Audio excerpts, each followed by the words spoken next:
Les profs retraités prennent-ils le travail des vacataires? Coup de projecteur sur une entreprise de téléconseil. Et enfin, le cinéma italien à l'ABC Toulouse, qui va piano va sano.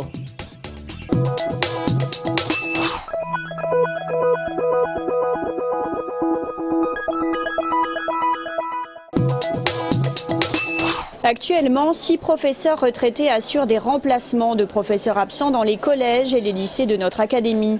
En septembre, les jeunes retraités de l'éducation nationale se voient démarchés par le rectorat pour reprendre du service afin de grossir les rangs des remplaçants. Et ce depuis 3 ans déjà.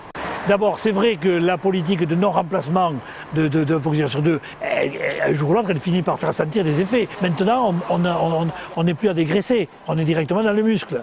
Donc on a supprimé 100 postes de TZR titulaires remplaçants donc, pour cette rentrée, et bien maintenant il manque. Les remplaçants, ce sont ces titulaires de zones de remplacement, ils sont 750. Viennent ensuite les professeurs contractuels, vacataires et les étudiants en fin d'études. Ça ne suffit pas parce que bon, les parents d'élèves le savent bien, nous avons des périodes de l'année avec des pics de remplacement qui correspondent le plus souvent aux épidémies saisonnières hivernales. Sur environ 1 mois ou 1 mois et demi, nous avons de gros besoins de remplacement et tous nos moyens doivent être mobilisés. Autre sujet d'indignation pour le SNES, le salaire mensuel qui est versé à ces professeurs retraités. Il est de 1 700 € brut. D'un autre côté, un bon complément pour ceux qui ont eu un parcours chaotique.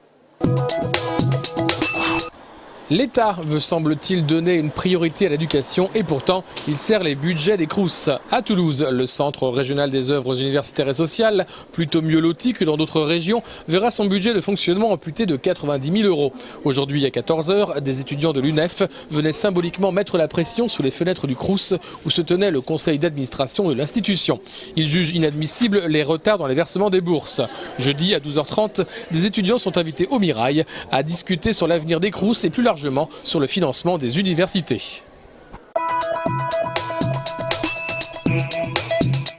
L'image du jour, c'est le plan du prolongement de la ligne B jusqu'à Labège, avec les 3/4 du tracé qui se feront par voie aérienne. Mise en service espérée en 2019.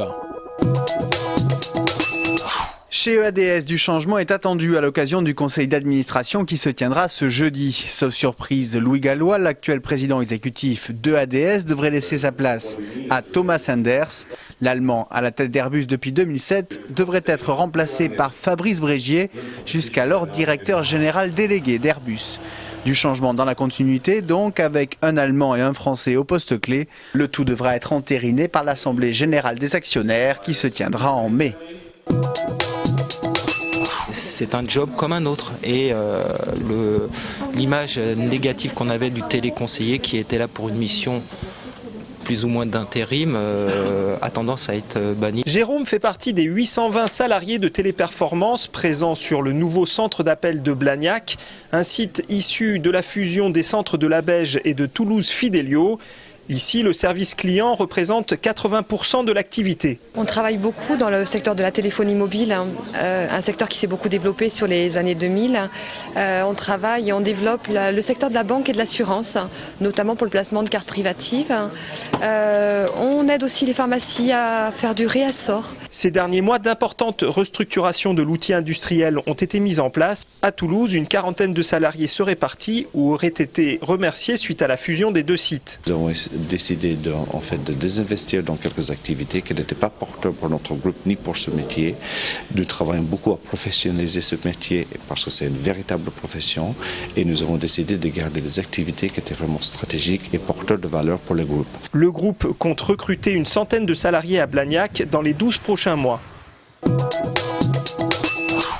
Après les élections internes au PS31 pour désigner les candidats aux législatives de 2012, la rose est un peu fanée, mais les piquants de sortie. Le vote était ouvert dans 8 circonscriptions et dans 3 d'entre elles, des procédures de contentieux devront être examinées d'ici fin de semaine par le bureau national du parti. Des irrégularités de scrutin ont été constatées dans la 6e et 9e circonscription où la première fédérale Nadia Pelfig et la maire adjointe Anne Cressac revendiquent toutes 2 la victoire. Enfin dans la 5e, Sandrine Flores conteste le succès de François Imbert. La direction du PS31 n'exclut pas des sanctions. Sophie est une jeune femme sans papier qui travaille comme aide-soignante au CHU de Toulouse depuis 2009. Elle est frappée d'une obligation de quitter le territoire français et a tenté en vain depuis 2 ans de nombreux recours pour rester dans l'Hexagone. Ses collègues se mobilisent eux aussi. Ils ont demandé par lettre recommandée une audience à la secrétaire générale de la préfecture de Haute-Garonne, seule personne habilitée à statuer sur le sort de Sophie. Depuis le 21 novembre dernier, ils n'ont pas de réponse. Le collectif est déterminé et cherche d'autres moyens d'action pour sensibiliser la direction de l'hôpital et l'opinion publique au cas de cette jeune femme. Mercredi 7 décembre à 14 h, place du Docteur Bellac à Toulouse, un autre rassemblement de soutien à Sophie est prévu. À quelques jours du lancement du Salon de la qualité alimentaire, le président du conseil régional, Martin Malvy, est venu inaugurer une épicerie solidaire, le Récantou. L'originalité de cette épicerie, c'est qu'il n'y a aucun intermédiaire entre le consommateur et l'agriculteur. Le principe du Récantou, c'est d'abord d'apporter des produits de qualité et en limitant le maximum tous les intermédiaires en fait. Le principe aujourd'hui de la bio, c'est d'arriver aussi à des prix accessibles, quoi. Se remplir l'estomac avec des produits locaux, c'est bien, mais si on peut nourrir en même temps son esprit, c'est encore mieux. Et c'est ce que propose le Récantou. En organisant plusieurs fois par mois des soirées de rencontres avec des artistes ou des producteurs locaux, l'épicerie se transforme en potager d'échanges culturels. C'est un lieu d'échange au-delà d'échanges marchands. On a les produits qui sont en vente directe, mais on a aussi des événements, des rencontres au débat, des animations, des projections, concerts. Et si vous souhaitez poursuivre le voyage culinaire à la rencontre des producteurs de Midi-Pyrénées, rendez-vous du 8 au 11 décembre prochain pour le 9e salon de la qualité alimentaire.